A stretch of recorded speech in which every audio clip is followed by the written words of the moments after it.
Hey guys, we're back. We're in Exploring World History, lesson number 5. And it's talks about eternity before creation. And this is a short lesson, but really what it's trying to highlight is from a biblical point of view, the things that we need to make sure we have understood and know so that we can look at world history through the biblical point of view, okay? And something that's hard for us to understand is that God has always existed. Before the world was in being, he existed. Before man was there, he existed. Right? God has always been and always will be.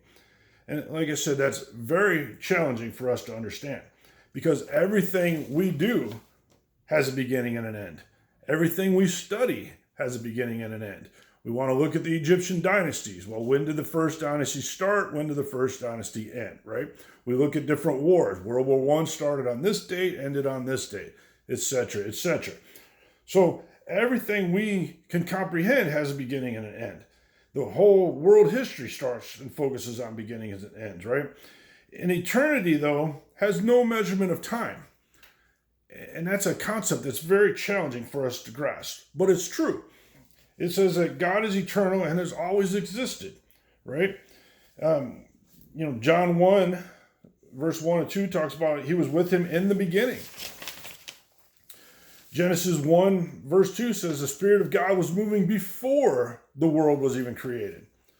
And something we talked about in a different lesson was what's called the first cause, right? And the first cause basically, real briefly, because like I said, we talked about this in a different lesson, is that everything has to have a cause that brings it into existence. You know, that tree is grown because somebody planted the seed or the seed got planted. And you can trace that back and back and back till you have the first cause.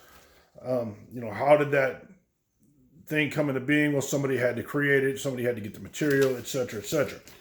So if we trace that back to the world, and we trace back history and get to a first cause. Well, where did the world come from? And as in our biblical viewpoint, we understand that the first cause is God. That God created the world, God created man, he created everything in it. And so it started with God.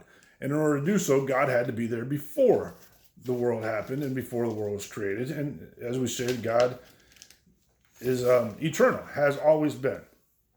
And so then what was the plan for the world? What was God's plan? Why did he create the world? And there's one major reason, and we'll talk about that a little bit, but God knew from the get-go, even before he made the world, that sin would enter the world. He knew that Adam and Eve would sin. He knew that sin would enter the world. He knew that it would cause problems, and he knew that there would need to be redemption. If we look at 1 Peter 1, verses 19 and 20, it talks about how Jesus was the unblemished lamb before the foundation of the world. So God knew. So he knew that there needed to be a redeemer. He knew that those redeemed would become God's people. And God's wisdom is then made known through the church in the heavenly realms to us. Okay? So Jesus is there. And then we get to Jesus, who is the Word, right? The Bible says, in the beginning was the Word, and the Word was with God, and the Word was God. And everything that was created was done by speaking it through Jesus. Everything came into being through Jesus. So the purpose of the whole world, according to our Bible, is to glorify Jesus. God and Jesus are the same, and so that's where we're at. That all of them basically is to glorify God. The whole purpose of us, the world, everything is to glorify God. But then we have Satan as well, right?